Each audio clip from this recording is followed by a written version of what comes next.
بسم اللہ الرحمن الرحیم۔ السلام علیکم ناظرین، دنیا نیوز پر آپ دیکھ رہے ہیں پروگرام نقطہ نظر۔ میں ہوں آپ کا میزبان محمد اشمل جامی۔ اسٹوڈیوز میں تشریف رکھتے ہیں جناب مجیب الرحمان شامی صاحب۔ شامی صاحب، آج تو ایک سے بڑھ کر ایک خبر ہے۔ سعودی عرب نے پاکستان کو مالی معاونت دی تو ہے، کن شرائط پر، اس پر آپ نے کچھ تبصرہ فرمانا ہے جس کا ہمیں شدت سے انتظار ہے۔ لیکن وفاقی دارالحکومت اسلام آباد سے لے کے گوادر تک ہمیں احتجاج کی خبریں مل رہی ہیں، چاہے وہ مولانا ہدایت الرحمان ہوں جو گوادر تحریک کی سربراہی کر رہے ہیں، گوادر میں بیٹھے ہیں سراپا احتجاج، یا کوئٹہ میں لوگ ٹینکر مافیا سے تنگ پانی کی کمی کے باعث احتجاج کر رہے ہوں، یا پھر سرینا چوک اسلام آباد میں جو تاجران ملک بھر سے اکٹھے ہوئے ان کا احتجاج ہو، یا پھر وفاقی ملازمین کا احتجاج ہو اسلام آباد میں، تو احتجاج کی خبریں ہیں۔ اوپر سے وزیر اعظم نے آج تمام وزراء کو بیرون ملک جانے سے روک دیا ہے، کہا ہے کہ آئندہ 3 ماہ اہم ہیں، 3 ماہ میں درپیش چیلنجز سے نمٹنے کا ہدف ہے، لہٰذا اپنے کام پر توجہ دیں۔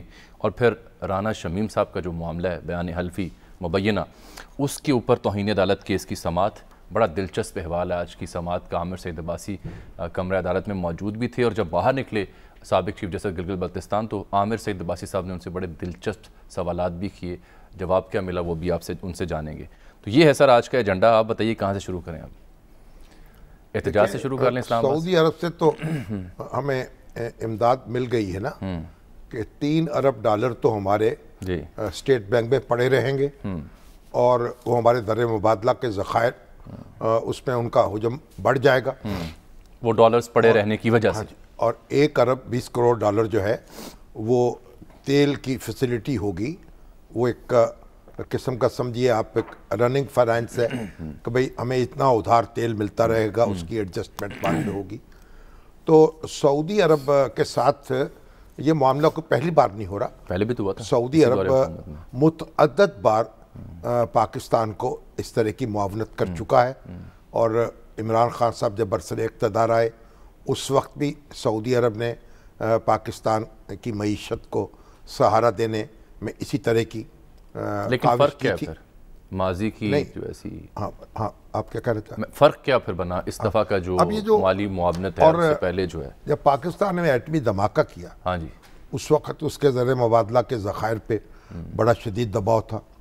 اس وقت کنگ عبداللہ جو تھے وہ سعودی عرب کے حکمران تھے، تو انہوں نے پاکستان کو 4 سال کا جو تیل ہے نا اس کی درآمد کے لیے وسائل فراہم کیے تھے، اور وہ $3 سے $4 ارب کی اس وقت وہ رقم تھی۔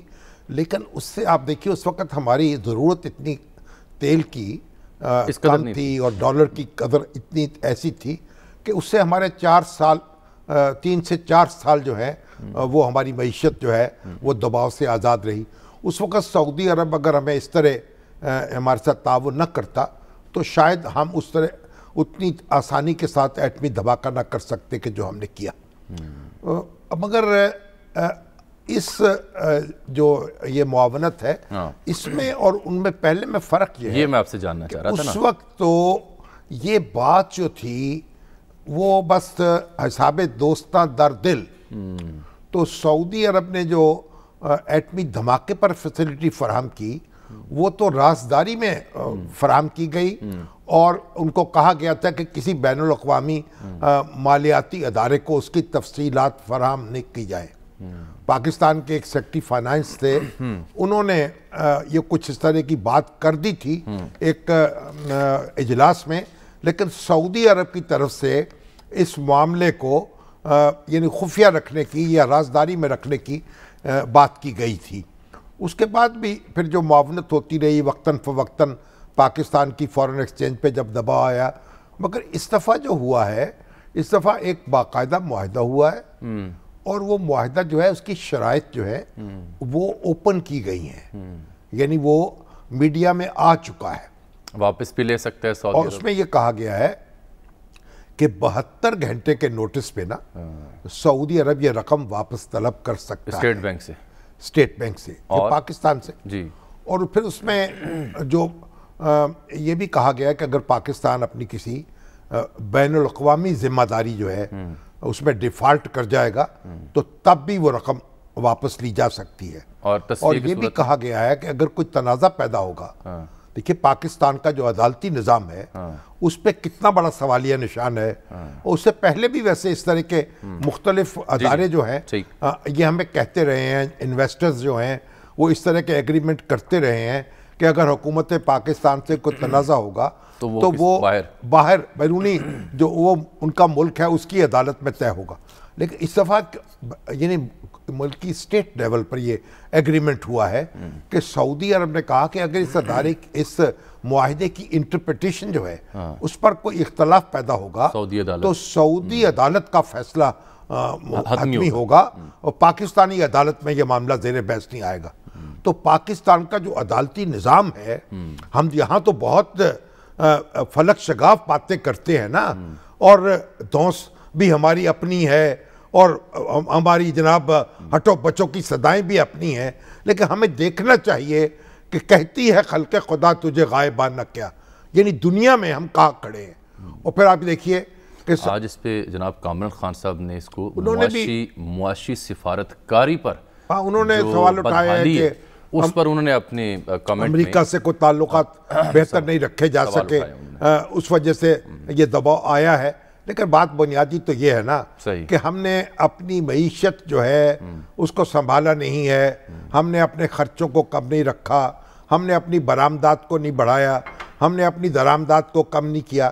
تو ہم جو یعنی ایک مسلسل بے اعتدالی کی زندگی گزار رہے ہیں, اور اب تو موجودہ حکومت جو ہے اس نے جس طرح بے یقینی کی فضا پیدا کی ہے. شہباز شریف صاحب کو بھی بڑی تشویش لاحق ہو گئی. شہباز شریف صاحب کو بھی تشویش ہوئی ہے, ان کی تشویش اپنی جگہ ہے, لیکن وہ کہتے ہیں نا کہ وقت کرتا ہے پرورش برسوں, حادثہ ایک دم نہیں ہوتا. تو اس کی پوری ایک تاریخ ہے. اور ہمارے دیکھیے ہمارے بڑے بڑے معتبر ادارے, ہمارے سیاسی رہنما, ہمارے صنعت کار, ہمارے تاجر, ہم بہت بڑکے لگاتے ہیں, نعرے لگاتے ہیں, اپنی بڑی اپنے تکبر میں مبتلا نظر آتے ہیں, لیکن ہمیں شرم آنی چاہیے اپنے آپ سے, اپنے گریبان میں منہ ڈال کے دیکھنا چاہیے جو ہم کر رہے ہیں, جو للے تللے کر رہے ہیں, جو فساد برپا کر رہے ہیں, جو ایک دوسرے کا جینا حرام کر رہے ہیں. اب بھی ہم مل کے بیٹھ نہیں سکتے, اپنی اسٹریٹجی وضع نہیں کر سکتے. یہ شرم کا مقام ہے. بحیثیت قوم, بحیثیت قوم, سیاستدان بھی, رہنما بھی, سب لوگ, سب ادارے ہمارے. سر میں آپ کو اسلام آباد لے کے اس میں تمام اداروں کو میں مخاطب کر رہا ہوں. بالکل ٹھیک ہے. اور دیکھیں اگر یہ ملک کی معیشت جو ہے اس کو سنبھالا نہ گیا تو ہمیں پتہ نہیں چلے گا, ہمارے پاؤں کے نیچے سے زمین سرک جائے گی. اللہ تعالیٰ خیر کرے. عامر سعید عباسی صاحب سینئر کورسپونڈنٹ دنیا نیوز اسلام آباد سے ہمیں جوائن کر چکے ہیں. رانا شمیم صاحب کے کیس کی دلچسپ سماعت کا احوال ان کی زبانی ہم نے سننے آنکھوں دیکھا حال ہے یہ. لیکن اس سے پہلے عامر میں ذکر کر رہا تھا کہ وفاقی دارالحکومت سے لے کے گوادر تک لوگ جو ہیں سراپا احتجاج ہیں. تو وفاقی دارالحکومت میں ملازمین جو تھے وفاقی وہ احتجاج کرنے خبر ملی اور تاجر بھی وہاں پہنچے. کیوں پہنچے, کیا ان کے مطالبات ہیں, حکومت کیا طے کر رہی ہے ان کے ساتھ؟ جی جامی صاحب, گزشتہ چند ماہ سے اور گزشتہ 3 سالوں میں مختلف مواقع کے اوپر جو وفاقی ملازمین ہیں وہ بھی اپنا احتجاج ریکارڈ کراتے رہے. ان کے وہی دیرینہ مسائل ہیں, اپ گریڈیشن کے مسائل ہیں, کوئی ڈسپیرٹی الاؤنسز کے مسائل ہیں, ہائرنگ کے مسائل ہیں جو ہوئے. اس کے علاوہ اب نیا جو معاملہ سامنے آیا ہے کہ جو اسلام آباد کے سکولز ہیں وہ بھی ان کی بھی نجکاری کی جا رہی ہے اور میئر کے انڈر کیے جا رہے ہیں. اس کے اوپر بھی ملازمین جو ہیں ان کو اعتراض ہے. اور اس کے علاوہ جو 17,000 جو سیکٹ امپلائیز ہیں ان کو جو مقامی حکومت ہے ان کے سپورٹ نہ کیا جائے. احتجاج کرنے والے کہتے ہیں. ایگزیکٹلی سر. اور پھر 17,000 جو سیکٹ امپلائیز ہیں جن کو سپریم کورٹ کے حکم نامے کے بعد جو برطرف کر دیا گیا تھا وہ بھی ہر احتجاج میں پیش ہوتے ہیں. لہٰذا یہ مختلف جو پروٹیسٹرز ہیں یہ آج جمع ہوئے. اس میں وہ تو سوئی گیس سے, وہ تو گیس سے کیے گئے تھے نا, گیس سوئی گیس کے ملازمین تھے. نہیں شامی صاحب, وہ مختلف ڈپارٹمنٹ سے ہیں, تقریباً وہ 15 سے 20 مختلف محکمے ہیں. ان تمام سے جو وہ امپلائیز ہیں اس میں گریڈ 12 سے پیپلز پارٹی نے 19 تک کے آفیسرز بحال کیا تھا اور ان کو بھی انہوں نے سبکدوش کر دیے سپریم کورٹ کے ایک فیصلے کے نتیجے میں. تو یہ تاجروں کو پھر کیا ہوا؟ تاجر تو سر, اور یہ تمام لوگ سر, اچھا تاجروں کا بھی ڈیمانڈ ہے. وہ یہ کہتے ہیں کہ جو ایف پی آر نے پوائنٹ آف سیل لگانے کے اوپر پابند کر رکھا ہے, پوائنٹ آف سیل پر جو ڈیوائس لگانے کا, شاپ کیپرز ہیں, یعنی ان کی پوائنٹ آف سیل کی جو ڈیوائس ہے ان کی حرکات و سکنات جو ہیں وہ ریکارڈ نہیں ہونے چاہیے.